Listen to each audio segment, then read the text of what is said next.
Hi friends, ஒரு person எனக்கு கால் பண்ணி ஃபஸ்ட்டு பர்த்டே கேக் ஆர்டர் கொடுக்கணும் அப்படின்னு ஒரு ½ அன் ஹவர் ஃபாண்டன்ட் ஒர்க்கும் அதில் இருக்கும், நான் ஃபோட்டோ சென்ட் பண்ணுறேன் பாருங்கள் அப்படின்னு சொல்லியிருந்தாங்க.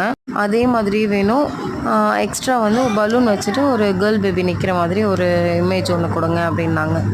நானும் இமேஜ்லாம் கூகுளில் தேடி எடுத்து அவங்களுக்கு சென்ட் பண்ணேன். எல்லாத்தையும் பார்த்து ரேட்டு ஃபிக்ஸ் பண்ணி நான் சொன்னோன்னே அவங்க என்ன பண்ணிட்டாங்க, என்னோடய சிஸ்டர் வந்து வெளியில் ஆர்டர் பண்ணிட்டாங்க. இல்லை வேண்டாம், நான் நெக்ஸ்ட் வீக் வந்து எனக்கு ஒரு கேக் வேணும், நான் வாங்கிக்கிறேன் அப்படின்னா ஓகே நோ ப்ராப்ளம் அப்படின்னு நான் சொல்லிட்டேன். நெக்ஸ்ட் வீக் ஒரு கேக் ஆர்டர் பண்ணாங்க.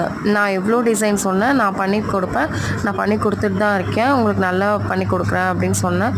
இல்லை நான் சொல்கிற மாதிரி நீங்கள் பண்ணுங்கள் அப்படின்ற மாதிரி எனக்கு ஃபோட்டோ சென்ட் பண்ணியிருந்தாங்க. ரோஸ் பெட்டல்ஸ் வச்சு நான் பண்ணதே இல்லை, நான் ஒத்துருக்கக்கூடாது. நான் அதை ரெடி பண்ணி கொடுத்தேன், அவங்களுக்கு சுத்தமாக பிடிக்கல, எனக்கு வேண்டாம் அப்படின்னு ரிட்டர்ன் பண்ணிட்டாங்க. என்னோடய அப்பா தான் போய் டெலிவரி பண்ண போனாங்க. அப்பா போயிருக்காங்க, திருப்பி கொடுத்து